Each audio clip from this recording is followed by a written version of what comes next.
अनाथ शेर बना जंगल का राजा। एक जंगल में दो बाघ रहते थे। वह जंगल के राजा शेर से बहुत नफरत करते थे।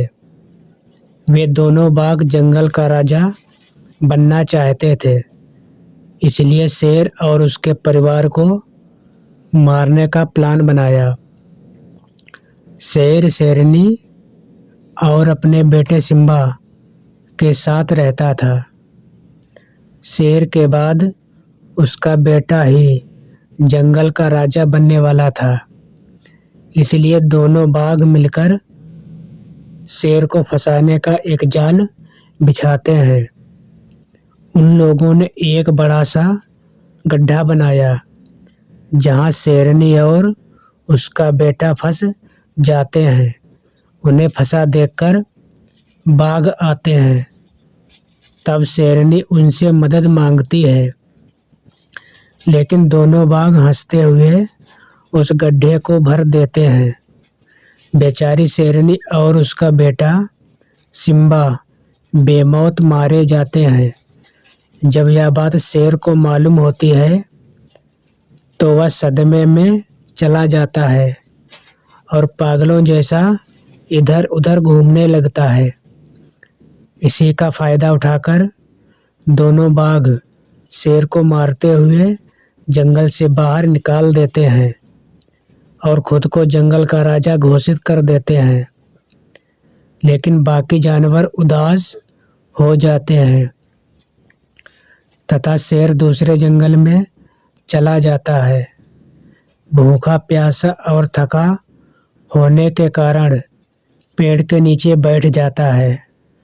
तभी उधर से एक दूसरे शेर का बच्चा आता है और कहता है, आप कौन हो और यहाँ कैसे आए हो? वैसे तो आप बिल्कुल मेरे पिताजी जैसे लगते हो। उस बच्चे को देखकर शेर को अपना बेटा याद आ जाता है। शेर उस बच्चे को अपना बेटा समझकर गले लगाता है और कहता है, तुम्हारे माता पिता कहाँ हैं? तब बच्चा रोने लगता है और अनाथ होने की पूरी कहानी बताता है। तो शेर को उस पर दया आ जाती है और वह अपने बेटे का नाम सिम्बा लेते हुए कहता है कि मेरा भी इस दुनिया में कोई नहीं है। आज से तुम मेरे बेटा सिम्बा और मैं तुम्हारा पिता हूँ। कुछ दिन बाद शेर उस बच्चे को लेकर जंगल में चला जाता है। शेर को वापस आते देख दोनों बाघ आ जाते हैं। तब एक बाघ कहता है, तुम यहाँ क्या करने आए हो और यह तुम्हारे साथ यह कौन है? इस अनाथ बच्चे को तुमने अपने बेटा बना लिया है।